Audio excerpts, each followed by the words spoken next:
ভোজ্য তেল, ডাল, গম সহ বিভিন্ন পণ্য ও শিল্পের কাঁচামাল বহির্নোঙরে বড় জাহাজ থেকে লাইটারের জাহাজে খালাস হয়। এক্ষেত্রে ভোজ্য তেল খালাসের পর প্রথমে তেল উৎপাদনকারী প্রতিষ্ঠানের ট্যাঙ্কারে মজুত করা হয়। পরিশোধন শেষে সেই তেল আসে বাজারে।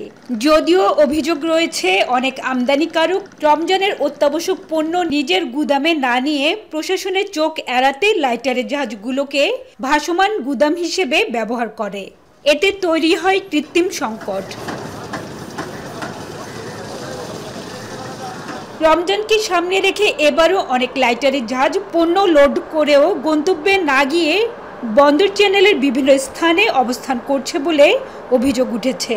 এ অবস্থায় রমজানের নিত্যপণ্যের সাপ্লাই চেইন ঠিক রাখা ও নিরাপদ নৌ চলাচলের স্বার্থে পণ্য লোড করার 72 ঘন্টার মধ্যে লাইটারের জাহাজগুলোকে বন্দরের জলসীমা ত্যাগ করার নির্দেশ দিয়েছে বন্দর কর্তৃপক্ষ। রমজানে পণ্য পরিবহন ব্যবস্থা নির্বিঘ্ন রাখা সহ বন্দরের সার্বিক কার্যক্রম নিয়ে এক ব্রিফিংয়ে উঠে আসে এসব তথ্য। আমাদের এখানে প্রায় 1000 খানেকের মতো কোস্টার আমাদের পোর্ট লিমিটের ভিতরে অ্যাঙ্কর করে আছে।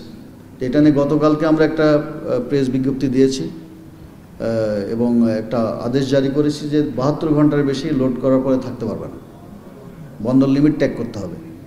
কারণ এতে হচ্ছে কি আপনার বাজারে টাইমলি এই কার্গো এগুলো পৌঁছাচ্ছে না, যার ফলে বাজারে একটা আর্টিফিশিয়াল সংকট সৃষ্টি হয়। এই সৃষ্টি হলে জিনিসপত্রের দাম বেড়ে যায়, মানুষের ভোক্তার উপরে এটার একটা নেতিবাচক একটা প্রভাব পড়ে। ভোগ্যপণ্য আমদানি প্রসঙ্গে বন্দরের সচিব জানান, চলতি বছরের জানুয়ারি ও ফেব্রুয়ারি মাসে 3,42,527 মেট্রিক টন ভোজ্য তেল আমদানি হয়েছে, যা গত বছরের একই সময়ের চেয়ে প্রায় 4 থেকে 5% বেশি। এছাড়া বহির্নোঙরেও আরও 60টি জাহাজে 84,000 টন তেল খালাসের অপেক্ষায় আছে। 3,42,500 মেট্রিক টনের মতো তেল গত শুধু জানুয়ারি এবং ফেব্রুয়ারি এই 2 মাসে এসছে। এর বাইরেও আমাদের আউটার অ্যাঙ্কারেজে বর্তমানে 7টা জাহাজ আছে, যেগুলোতে প্রায় 84,000 মেট্রিক টন ভোজ্য তেল আছে।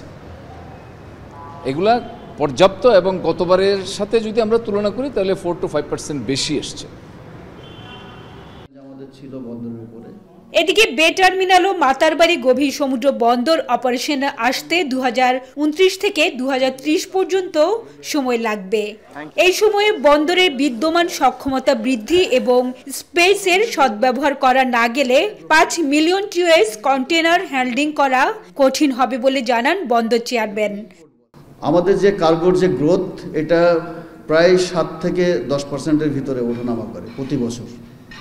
তো 5 মিলিয়ন টিউস যদি 2030-এ হ্যান্ডেল করতে হয়, আমাদের কিন্তু অনেক সক্ষমতা বাড়াইতে হবে। সেই জন্য আমরা চেষ্টা করতেছি যে পোর্টের ভিতরে যে ইয়ার্ডে এখানে আরও স্পেস ম্যানেজমেন্ট করে কিভাবে অটোমেটেড সিস্টেম নিয়ে এসে এফিসিয়েন্সিকে আরও বাড়ানো যায়, সময় কমানো যায়।